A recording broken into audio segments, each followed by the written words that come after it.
Exam के just पहले या फिर रिवीजन के समय क्वेश्चन बनाने के जस्ट पहले आपको थ्योरी का रिवीजन करने का बहुत जरूरत होता है। तो ये वीडियो है इलेक्ट्रोकेमिस्ट्री का एक revision video. Half an hour में पूरे चैप्टर को हम लोग रिवाइज करेंगे, सारा फॉर्मूलाज रिवाइज कर लेंगे और जो इंपॉर्टेंट पॉइंट्स है थ्योरी का उसका बात भी हम लोग करेंगे। तो ये वीडियो बहुत यूजफुल होने वाला है। अगर आप टॉपिक को प्रॉपरली पढ़ चुके हैं वन शॉट वीडियो के थ्रू या फिर अपने इंस्टीट्यूट में, और आपको रिवीजन के जस्ट पहले एक क्विक रिवीजन चाहिए थ्योरी का, या फिर एग्जाम के जस्ट पहले आपको रिवीजन करना है उसके थ्योरी का, तो ये वीडियो आप देख सकते हैं। और अगर एग्जाम के दिन आपको सुबह में रिवाइज करना है, आप इस वीडियो को 1.25 या 1.5x में चलाओ, सो दैट कम समय में आपका ये थ्योरी पूरा का पूरा रिवाइज हो जाए। तो इलेक्ट्रोकेमिस्ट्री का शुरुआत हम लोग करते हैं इलेक्ट्रोकेमिकल सेल से। दो तरह का सेल हम लोग को पढ़ना है इसमें, एक है इलेक्ट्रोकेमिकल सेल और एक है इलेक्ट्रोलिटिक सेल। इलेक्ट्रोकेमिकल सेल में केमिकल एनर्जी इलेक्ट्रिकल एनर्जी में कन्वर्ट होता है और इलेक्ट्रोलिटिक सेल में इलेक्ट्रिकल एनर्जी केमिकल एनर्जी में कन्वर्ट होता है। याद कैसे रखेंगे? तो देखो, दोनों सेल जो है इलेक्ट्रोकेमिकल और इलेक्ट्रोलिटिक, दोनों में एक है जिसके नाम में केमिकल आ रहा है। वो कौन सा है? वो है इलेक्ट्रोकेमिकल। तो जिसके नाम में केमिकल आ जाए इसका मतलब उसमें केमिकल रिएक्शन को प्रायोरिटी देंगे। तो इसमें देखो क्या हो रहा है, केमिकल एनर्जी इलेक्ट्रिकल एनर्जी में कन्वर्ट हो रहा है, यानी कि केमिकल रिएक्शन को हम लोग प्रायोरिटी दिए, वो पहले हुआ है। ठीक है, तो याद रखने का तरीका है, इलेक्ट्रोकेमिकल में केमिकल पहले होगा, इलेक्ट्रोलिटिक में केमिकल वर्ड है नहीं, तो उसमें इलेक्ट्रिकल एनर्जी कन्वर्ट करेगा केमिकल एनर्जी में। ठीक है, ऐसा एक सेटअप होता है इसमें। इस इलेक्ट्रोकेमिकल सेल को जो यहाँ पे बना हुआ है, इसको हम लोग डैनियल सेल या गैल्वेनिक सेल भी बोलते हैं। जो फोटो आप लोग को दिख रहा है, इस फोटो को हम लोग बोल सकते हैं डैनियल सेल या फिर गैल्वेनिक सेल। गैल्वेनिक सेल, ठीक है। इसमें क्या होता है, आप देखो यहाँ पे जिंक का इलेक्ट्रोड है और Zn2+ का सॉल्यूशन है। यहाँ पे कॉपर का इलेक्ट्रोड है, Cu2+ का सॉल्यूशन है। एनोड वो इलेक्ट्रोड होता है जिसमें ऑक्सीडेशन होता है, तो यहाँ पे जिंक ऑक्सीडाइज कर रहा है Zn2+ 2 इलेक्ट्रॉन, और कॉपर Cu2+ रिड्यूस करके कॉपर में डिपॉजिट हो रहा है, तो वो कैथोड हो गया। ठीक है, बीच में आपको दिख रहा होगा लाल कलर का, ये है सॉल्ट ब्रिज। सॉल्ट ब्रिज का काम क्या होता है? सॉल्ट ब्रिज सर्किट को कंप्लीट कर रहा है। देखिए सर्किट जो है इसको सॉल्ट ब्रिज कंप्लीट कर रहा है और दोनों सॉल्यूशन का इलेक्ट्रिकल न्यूट्रलिटी को मेंटेन करता है, यानी कि दोनों सॉल्यूशन में पॉजिटिव और नेगेटिव चार्ज बराबर बराबर रहे, इस चीज को इंश्योर करता है ये सॉल्ट ब्रिज। ठीक है, यहां ऊपर में वोल्ट मीटर लगा हुआ है, यानी यहां जो केमिकल रिएक्शन हुआ है उस केमिकल रिएक्शन के थ्रू जब यहां से इलेक्ट्रॉन्स पास करेगा तो इस वोल्ट मीटर में डिफ्लेक्शन होगा और हम लोग को पता चलेगा कि इलेक्ट्रिकल एनर्जी फॉर्म हो रहा है केमिकल रिएक्शन से। इस इलेक्ट्रोकेमिकल सेल में एक्चुअली क्या हो रहा है, केमिकल रिएक्शन हो रहा है पहले और फिर उससे इलेक्ट्रिकल एनर्जी फॉर्म हो रहा है, यानी कि इसमें वो रिएक्शन हो रहा है ऐसा रिडॉक्स रिएक्शन जो कि स्पॉन्टेनियस है। स्पॉन्टेनियस मतलब कि उसको करने के लिए आपको बाहर से कोई ताकत नहीं लगाना है, वो रिएक्शन खुद ब खुद होगा। ठीक है, तो ये जो दो रिएक्शन है, जिंक का ऑक्सीडेशन और Cu2+ का रिडक्शन, ये खुद ब खुद हो रहा है। और कैसे हम लोगों को पता चलेगा खुद ब खुद हो रहा है, तो ये हम लोग प्रॉपर कैलकुलेशन से देखेंगे। यहाँ पे देखिए, अब इस इलेक्ट्रोकेमिकल सेल में ये जो केमिकल रिएक्शन हो रहा है इसके वजह से इलेक्ट्रिसिटी प्रोड्यूस होगा, और वो जो डिफ्लेक्शन आएगा वोल्ट मीटर में, इसको हम लोग कहते हैं ई सेल।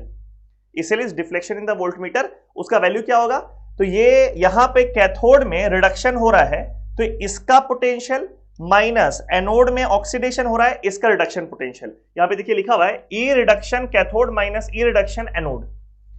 पहले तो ये समझो कि ई रिडक्शन का मतलब क्या होता है, इसका नाम रिडक्शन पोटेंशियल।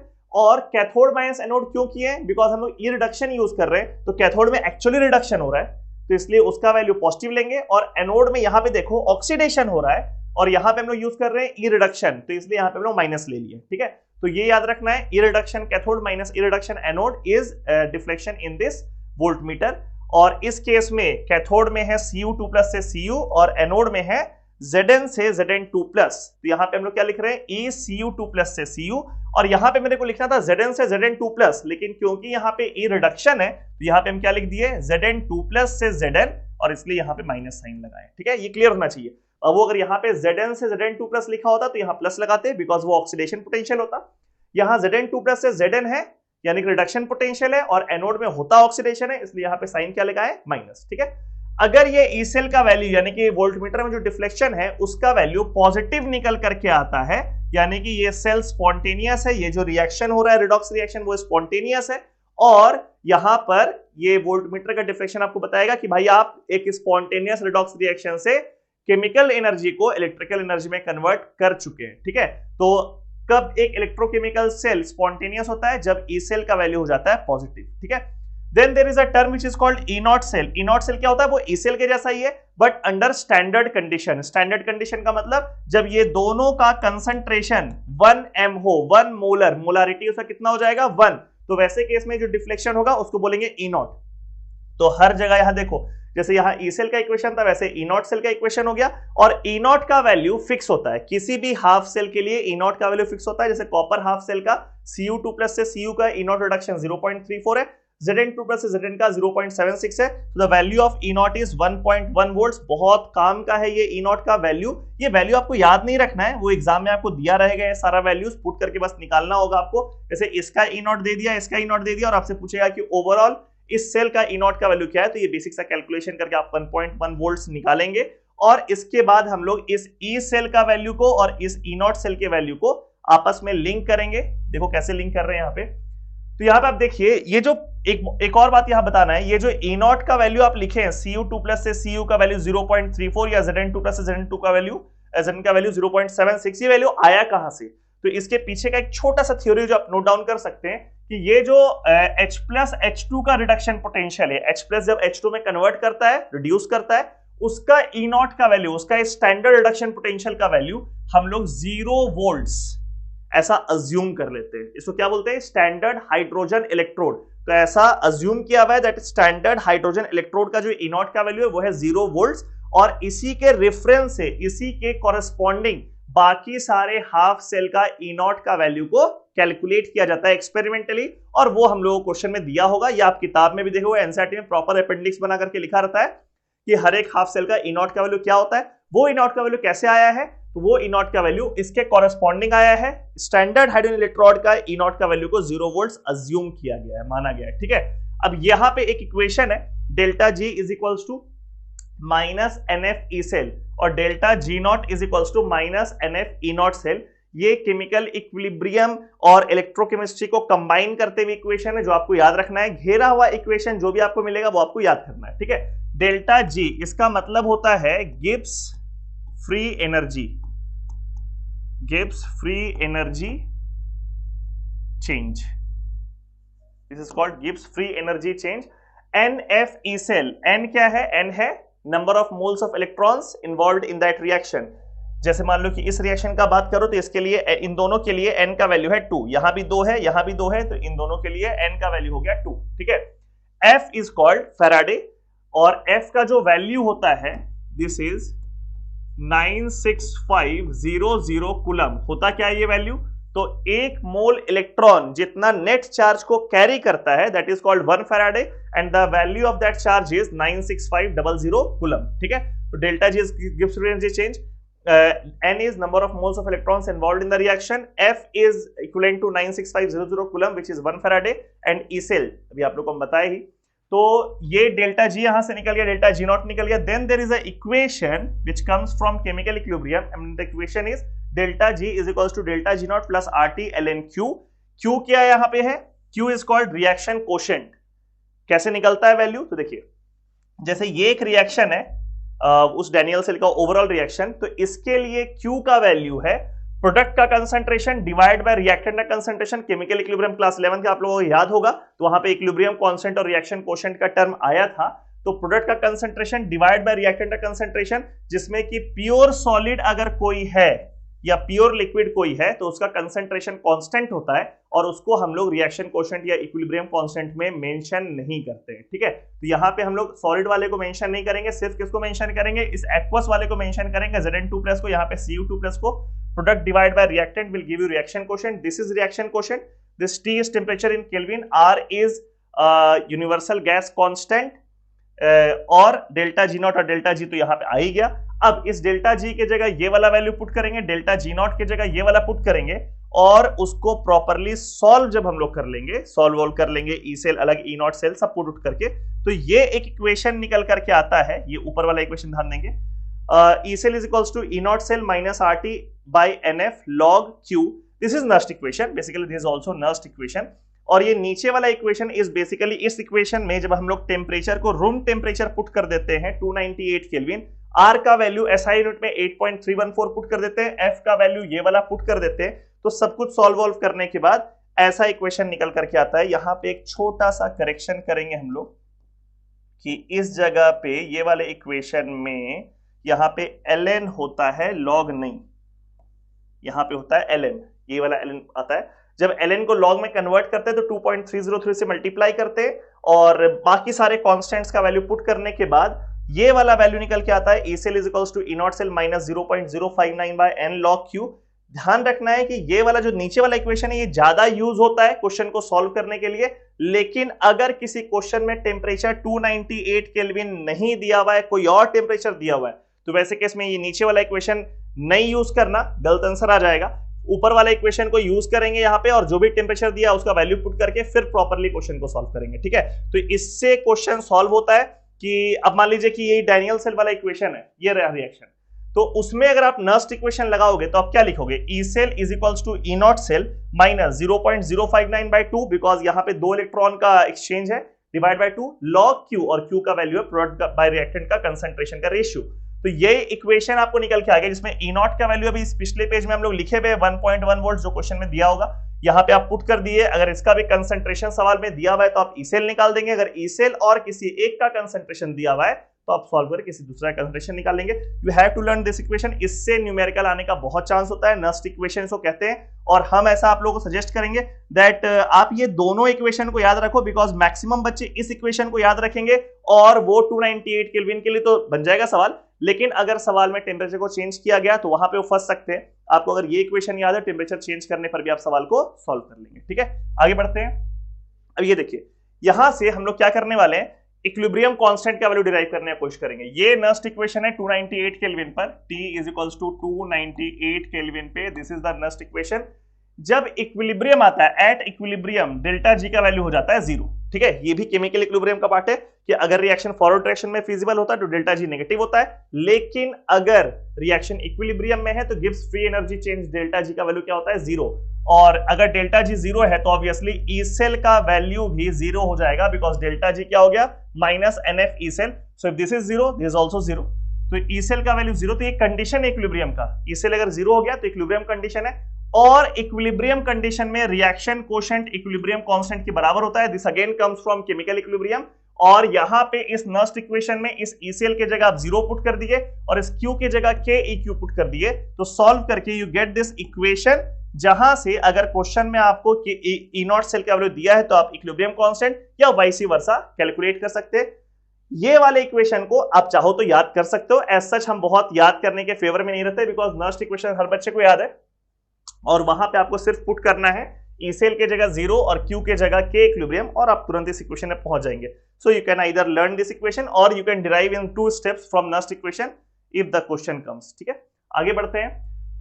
अब हम लोग इलेक्ट्रोकेमिकल सेल का बात हो गया, हम लोग इलेक्ट्रोलाइटिक सेल के बारे में बात करते हैं। शुरू में आप लोग को हम बताएं इलेक्ट्रोलाइटिक सेल क्या होता है, तो वहां पर इलेक्ट्रिकल एनर्जी केमिकल एनर्जी में कन्वर्ट करता है। इलेक्ट्रोकेमिकल सेल का उल्टा होता है, यहां जो रिडॉक्स रिएक्शन होगा वो स्पॉन्टेनियस नहीं होगा, उसको बिजली देकर, इलेक्ट्रिसिटी देकर हम लोग को एग्जीक्यूट करवाना है, ठीक है।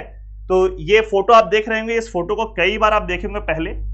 तो इसमें क्या होता है, एक एनोड एक कैथोड है, एक सॉल्यूशन लिया हुआ है नीचे में, एनोड में फिर से ऑक्सीडेशन होगा, कैथोड में फिर से रिडक्शन होगा, और वो इसीलिए होगा बिकॉज यहाँ पे जब आप स्विच को क्लोज करेंगे तो यहाँ पे देखो बैटरी लगा हुआ है जहां से इलेक्ट्रिसिटी मिलेगा इसको केमिकल रिएक्शन होने के लिए। जैसे अगर यहाँ पे हम NaCl मोल्टेन लेते हैं, मोल्टेन इसलिए ले रहे हैं बिकॉज एक्वस अगर यहाँ पे हम लेते पानी तो पानी भी इंटरफेयर कर सकता था, जिसका बात करेंगे थोड़ा देर में। तो यहाँ पे हम लिए मोल्टेन, पिघला हुआ NaCl है, मतलब कि यहाँ पे सिर्फ Na+ है और सिर्फ Cl- है और कोई दूसरा कंपोनेंट प्रेजेंट नहीं है। तो कैथोड, कैथोड मतलब ये नेगेटिवली चार्ज इलेक्ट्रोड, इसके तरफ जाएगा Na+, ये NaCl में Na+ है, Cl- है, तो this Na+ will approach the cathode negatively charge electrode और वहां पे होने वाला है रिडक्शन। तो रिडक्शन में Na+ इलेक्ट्रॉन को गेन करेगा, Na में कन्वर्ट कर देगा, gain of electron is reduction. और एनोड में होगा ऑक्सीडेशन, तो वहां पे जाएगा कौन, एनोड में Cl- जाएगा इसमें से, और Cl- ऑक्सीडाइज करेगा, Cl2 गैस बनाएगा, साथ में इलेक्ट्रॉन को रिलीज कर देगा। So this is the reaction that takes place in cathode, this is the reaction that takes place in anode, ठीक है। तो रिएक्शन क्या हुआ इस केस में तो क्लियर हो गया। फैराडे का लॉ हम लोग को बताता है कि उस रिएक्शन में यानी इलेक्ट्रोलिसिस में जो भी चीज इलेक्ट्रोड्स में डिपॉजिट होगा उसका अमाउंट क्या होगा, अमाउंट के बारे में बात करता है। तो इसमें दो लॉ है। पहला लॉ है कि कोई भी सब्सटेंस जो इलेक्ट्रोड में डिपॉजिट हो रहा है उसका वजन, दिस W इज वेट, उसका वजन is proportional to the charge which is delivered by this battery, यानी कि बैटरी से जितना चार्ज मिल रहा है, जितना ज्यादा चार्ज मिलेगा उतना ज्यादा वजन डिपॉजिट होगा, ठीक है। और दूसरा है W is proportional to E, where again W is weight and E is equivalent mass of the substance, यानी कि कितना ज्यादा वजन डिपॉजिट होगा जितना इक्विवेलेंट मास है उस सब्सटेंस का, और इक्विवेलेंट मास का वैल्यू है atomic mass divide by number of moles of electrons. ये वाला इक्वेशन को भी आप ध्यान रखेंगे, that equivalent mass is equals to atomic mass of that thing divide by number of moles of electrons. और पहले भी आप लोगों को हम ये बात बता चुके हैं कि एक मोल इलेक्ट्रॉन कितना कैरी करता है, 96500 कूलम चार्ज कैरी करता है। So number of moles of electrons will be net charge जो कि इस बैटरी से निकला डिवाइड बाय 96500, है ना। बहुत बेसिक सा न्यूट्री मेथड है कि अगर 96500 कूलम लेंगे तो एक मोल इलेक्ट्रॉन होगा, तो अगर Q अमाउंट ऑफ चार्ज लेंगे तो number of moles of electrons कितना होगा, Q डिवाइड बाय 96500। ये है number of moles of electron जो कि इस बैटरी से निकलेगा। तो ये दोनों स्टेटमेंट आप याद रखेंगे, that weight of substance is proportional to the charge passed through the electrolytic cell, and weight of substance if the amount of charge passed from two or more electrolytic cell is same, then weight of substance deposited is proportional to equivalent mass of the substance, ठीक है। ये number of moles of electrons कैसे निकालेंगे ये अब देखो। यहाँ पे जैसे मान लीजिए सोडियम एक इलेक्ट्रॉन को लेकर के Na पे रिड्यूस कर रहा है, तो इस केस में आप देखो तो number of moles of electrons कैसे निकालोगे, तो चार्ज डिवाइड बाय 96500 जो जस्ट बताया आप लोगों को, और क्योंकि यहाँ पे 1:1 का रेशियो है तो जितना नंबर ऑफ मोल्स इलेक्ट्रॉन्स का होगा उतना ही नंबर ऑफ मोल्स सोडियम का डिपॉजिट करेगा। और सोडियम का एटॉमिक मास कितना है 23, तो इसका वजन कितना डिपॉजिट किया 23 मल्टीप्लाइड बाय n। बहुत बेसिक सा चीज है, इस तरीके से न्यूमेरिकल आप सॉल्व कर सकते हैं कि अगर आपको Q का वैल्यू दिया हुआ है तो इस इक्वेशन को यूज करके आप number of moles of electrons निकालेंगे, वहां से आप number of moles of sodium निकालेंगे और उसके एटॉमिक वेट से मल्टीप्लाई करके आप क्या निकाल लेंगे कि कितना वजन सोडियम का डिपॉजिट किया है, ठीक है। कई बार ऐसा हो सकता है कि क्वेश्चन में Q नहीं दिया रहेगा, करंट दिया हुआ रहेगा और टाइम दिया हुआ रहेगा, तो आपको पता है I multiplied by T is equals to Q। तो अगर करंट और टाइम दिया हुआ है तो उसको भी आप मल्टीप्लाई करके चार्ज वहां से निकाल सकते हैं। ध्यान ये रखना है कि करंट इन एम्पियर और time should be in seconds to get charge in coulomb, है ना। सब ऐसा यूनिट में होना है, तो इसलिए टाइम जो आप लोगे इस केस में वो किस चीज में लोगे, वो लोगे आप सेकेंड्स में, ठीक है। Mg2 + 2 इलेक्ट्रॉन Mg सॉलिड, इस केस में क्या हुआ, यहां पे स्टोइकियोमेट्रिक कोएफिशिएंट 2 है तो यहां पे 1 है, तो इसका नंबर ऑफ मोल्स जो आया है उसको हाफ आप करोगे तब इसका नंबर ऑफ मोल्स निकलेगा और फिर वहां से वजन निकल करके आएगा। एल्युमिनियम का केस यही कुछ एग्जांपल्स है।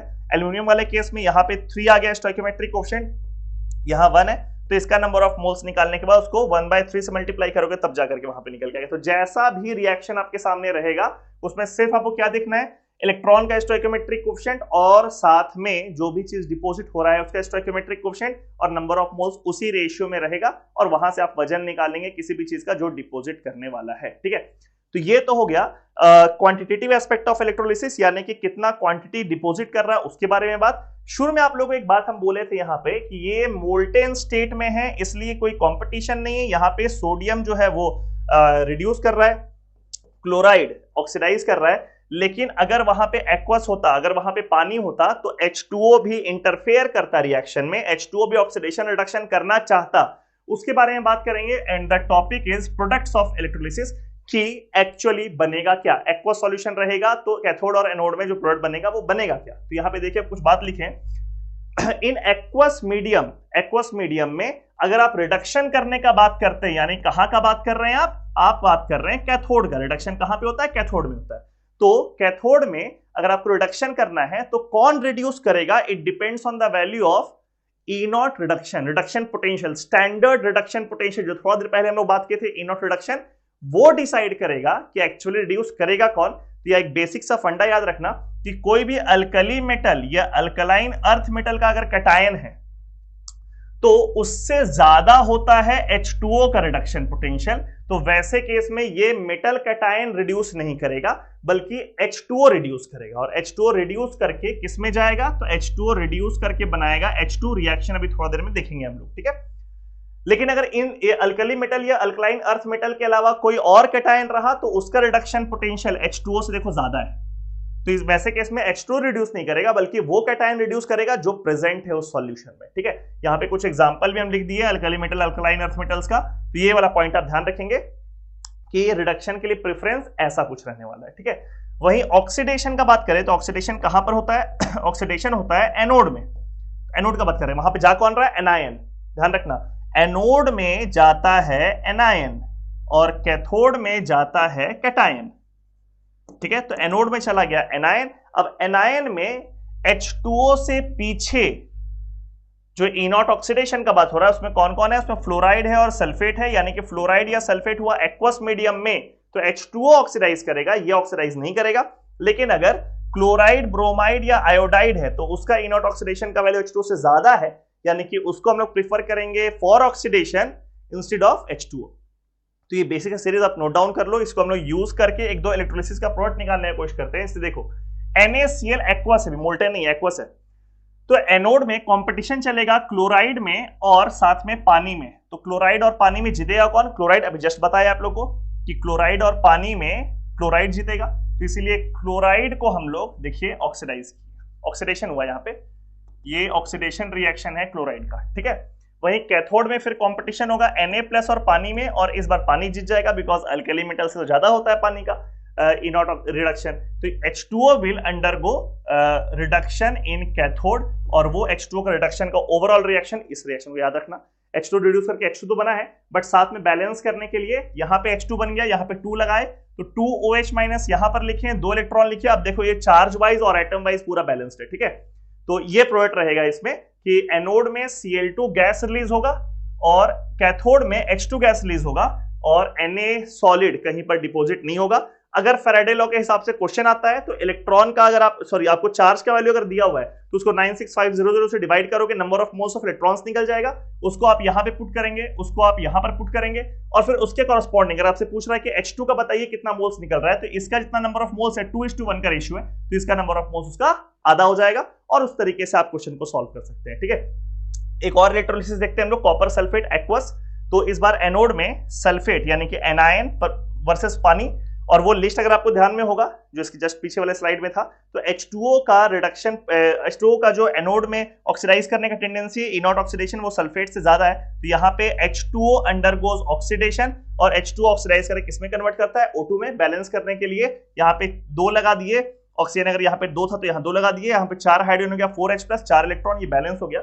और कैथोड में कंपटीशन चल रहा है Cu2+ और H2O में, Cu2+ कैटायन और H2O में, और आप लोग को बताए थे H2O में अल्कली मेटल्स और अल्कलाइन अर्थ मेटल्स का कैटायन रहेगा, तो उसका इंट्रोडक्शन H2O से पीछे रहेगा, बाकी सारे कैटायंस का H2O से ज्यादा रहेगा, तो इस बार जीतेगा Cu2+, और रिडक्शन हो गया यहाँ पे देखिए Cu2+ का, और डिपोजिट कर गया है कॉपर। ठीक है, तो यहाँ पे आप देखो एक में आपको दिख रहा है कि एनोड में H2O हार गया लेकिन कैथोड में जीत गया, दूसरे केस में एनोड में H2O जीत गया लेकिन कैथोड में हार गया। तो दोनों तरह का एग्जांपल यहाँ पे हम लोग देख लिए हैं इलेक्ट्रोलिसिस का, प्रोडक्ट क्या बनेगा वो भी और कितना बनेगा वो भी। ठीक है, now there is a topic which is called conductance and conductivity, a bit linked with physics, जिसमें आप लोग पढ़ते हैं कंडक्टेंस लेकिन वो मेटालिक कंडक्टर में पढ़ते हैं, यहाँ पे हम लोग पढ़े इलेक्ट्रोलिटिक कंडक्टर में।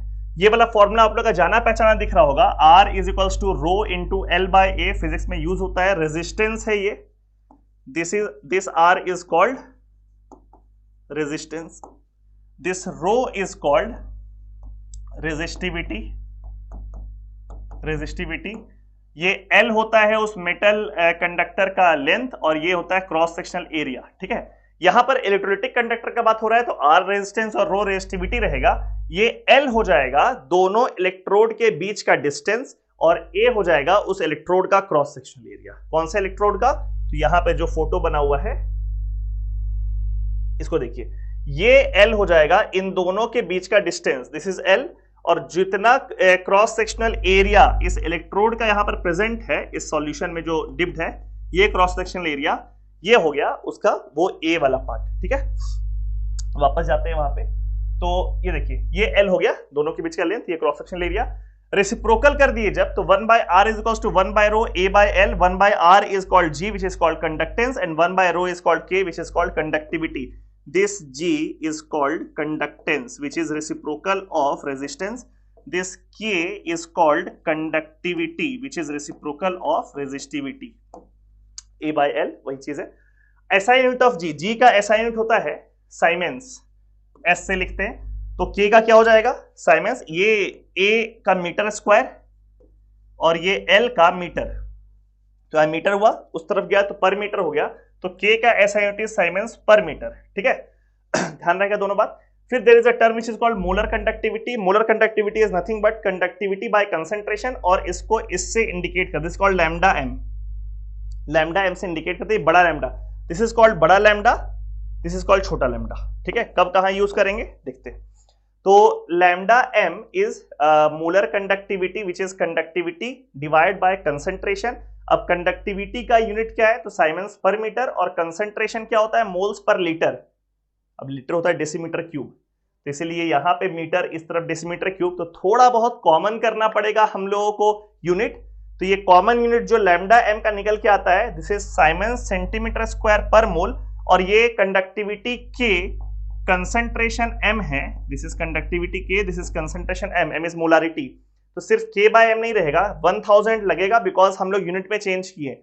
इस मीटर इनवर्स को भी सेंटीमीटर इनवर्स में कन्वर्ट किए हैं, यहाँ जो कंसंट्रेशन में डेसीमीटर क्यूब था उसको भी सेंटीमीटर क्यूब में कन्वर्ट किए हैं. ठीक है, तो ये वैल्यू निकल के आया 1000 के डिवाइड बाय मोलारिटी.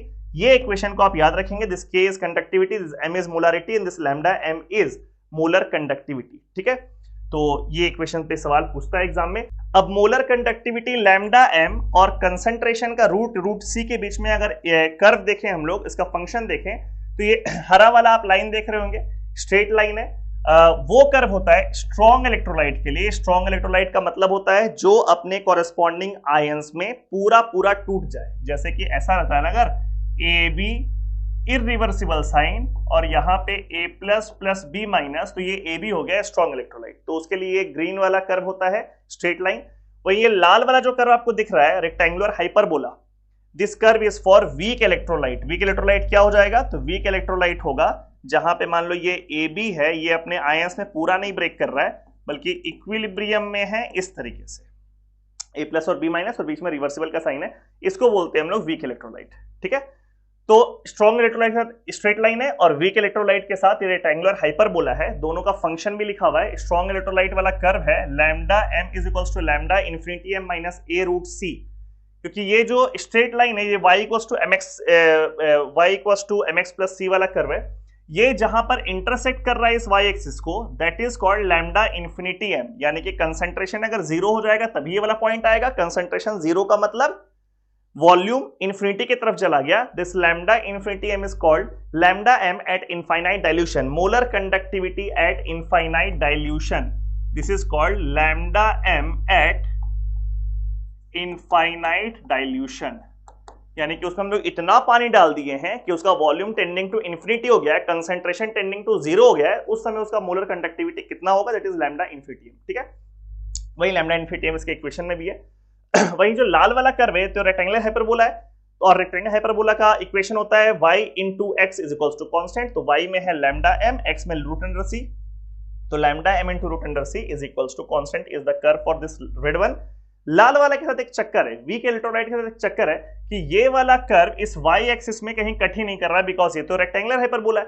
इसीलिए इसके लिए हम लोग लैम्डा इन्फिनिटी m का वैल्यू को इस कर्व से कैलकुलेट नहीं कर पाएंगे. ठीक है, ये जो कर्व है लैम्डा m और रूट अंडर c का, this can be used for determination of lambda infinity m for strong electrolyte, but for that weak electrolyte we can't determine lambda infinity m for that weak electrolyte from this curve. तो उसके लिए हम लोग क्या करते हैं, उसके लिए हम लोग पढ़ते हैं कोलरास लॉ. बहुत इंपॉर्टेंट लॉ है. कोलरास लॉ कहता है कि कोई भी इलेक्ट्रोलाइट हो, चाहे वो स्ट्रॉन्ग हो चाहे वो वीक हो, उसका अगर आपको लैम्डा इन्फिनिटी m निकालना है तो उसमें जितना भी आयंस है उसका लैम्डा इन्फिनिटी m निकाल लो और जोड़ दो, और इस पूरे कंपाउंड का लैम्डा इन्फिनिटी m यानी कि molar conductivity at infinite dilution वो निकल के आ जाएगा. जैसे HCl का बात करो तो lambda infinity m for HCl is lambda infinity m for H plus plus lambda infinity m for Cl minus.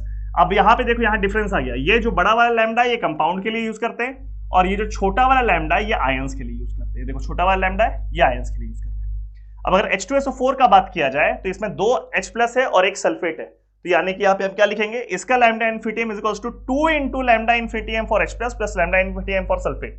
क्योंकि H प्लस 2 है तो उसको दो स्टोइकियोमेट्रिक कोएफिशिएंट वहां पे रहेगा, उसको 2 बार ऐड करना होगा।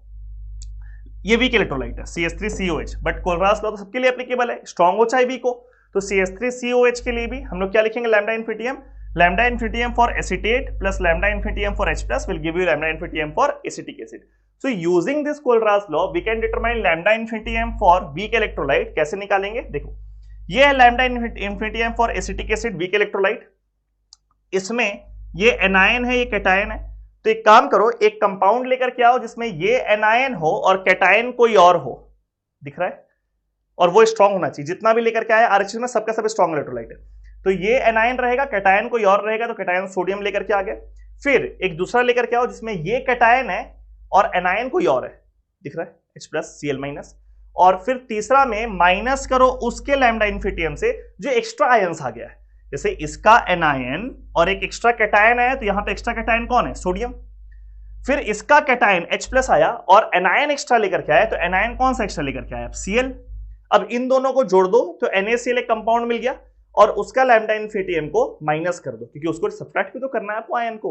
आपको एसीटेट का लैम्डा इन्फिनिटी चाहिए, आपको H+ का लैम्डा इन्फिनिटी चाहिए, देखो दिख रहा है, एसीटेट का भी चाहिए, H+ का भी चाहिए, लेकिन Na+Cl माइनस करो, चाहिए नहीं आपको, तो ये माइनस करके हम लोग ये ओवरऑल एसिटिक एसिड का निकाल लेंगे। तो मान लीजिए आपको एग्जाम में ये दे दिया, ये दे दिया, ये दे दिया, और आपसे पूछा lambda infinity for acetic acid, तो आप आसानी से इस इक्वेशन को यूज करके कैलकुलेट कर सकते हैं। So we can determine lambda infinity for a weak electrolyte in terms of lambda infinity for some strong electrolytes. और वो स्ट्रॉन्ग इलेक्ट्रोलाइट को चूज कैसे करेंगे, जो भी हम समझाए, एक बार इसका एनायन कोई और कैटायन, एक बार इसका कैटायन कोई और एनायन, और फिर वो जो एक्स्ट्रा कैटायन आया है उसको मिला के एक कंपाउंड बनाओ और उसके लैम्डा इन्फिनिटी को ओवरऑल सम से माइनस कर दो।